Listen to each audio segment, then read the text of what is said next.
Well, it sounds like good things might be happening on the Cecil County vocational front. Now, support. The peer recovery program at Cecil County Health Department is supervised by Amy and includes Jess. Welcome, ladies. Thanks Tell for me having about us. this peer recovery. Well, the peer recovery specialists at the Cecil County Health Department play a variety of roles. And one of the main roles is to help link those who are still sick and suffering into treatment.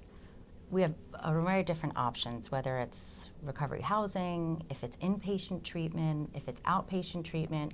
And really, our strongest message and our strongest force is that we are people in long-term recovery ourselves. So we speak the same language. We get where these people have been, and we can drive the message home. And it's kind of, I'm sure you're holistic. The addictions program at the health department is just one facet of the whole deal, right? It is. There's many different layers to addiction, and there's equal parts to recovery. And not all roads to recovery are the same. So we have alcoholics who are in recovery. We have heroin addicts who are in recovery. We have, I don't know, pot smokers in recovery. I mean, it's multifaceted. Addiction's multifaceted, and as should recovery be. So what we do is we give the warm handoffs from people from union hospitals, from the jails, from the schools. We are in Upper Bay treatment facilities and different partnerships around the community, the commissioner's office. And we provide that stable support for those individuals coming through those other facilities.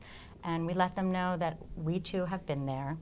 And we know the path, to recovery and what makes it work. As a peer recovery specialist, Jess, what's your main focus with somebody coming into the program, say from day one? Just to make them feel welcome and let them know they're not alone, and that if I could do it, they could do it. I think one of our strongest aspects about us as peers is we all have a different journey, and we all have been in different areas of our lives where we have felt hopeless. I'm a mother of 3, Jess is a mother of 4, so we can appeal to the sick and suffering mother and woman. We have other peer recovery advocates who are 26 years old suffering from a heart infection and then a drug addiction. So Patrick is one of our peers, and he appeals to a younger demographic. So I think one of the beauties that we have at the health department is that we can hit everybody at different age levels and at different experiences in their lives. We can stand up and say, hey, you know what, I'm not fine either. I screwed up, and here's what's wrong with me. And Right. We can give other people kind of a safe place to come and talk with us and try and drive the message of hope and recovery. Well, I'm sure they need it, and their families need that level of support as well.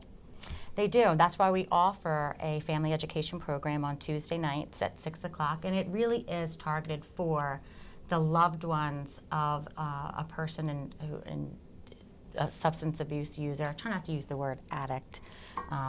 A person suffering from substance abuses, that they can go and they can get some ideas on where to go for treatment and what kind of treatment modalities are out there. AA, like I said, recovery it's a different journey for everyone. Someone might not be comfortable walking into an NA or an AA room just from the faith factor alone. So they might want to go to other secular models of recovery, and that's one of our jobs, is to just link them to what works for them.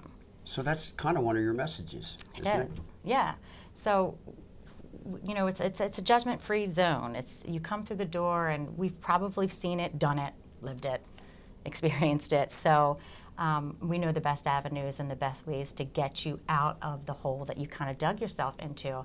And really, nothing empowers a person more. I can speak for myself. When I was coming into the rooms for the first time, I really felt a sense of, of peace and comfort, knowing that this person sitting across from me and talking to me has been where I have been. Right, I'm sure. 7 years sober, so it was a blessing to have another person say, hey, yeah, me too.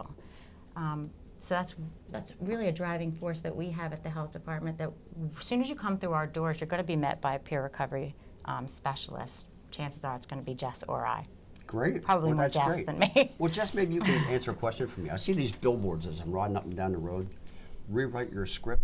What is that? Just like a slogan? What is that? It's a website that offers different resources all over the world, well, like America.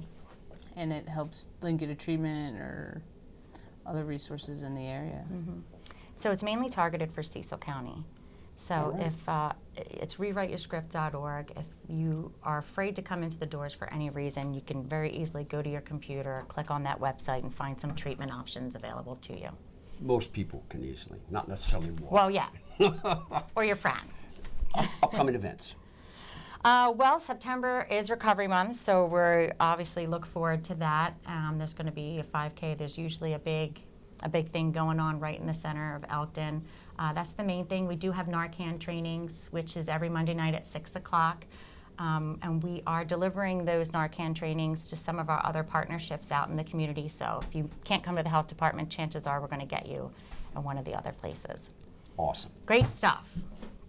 Thank you both. A tip of the hat, and keep on doing what you're doing. We appreciate it. Thanks for having us.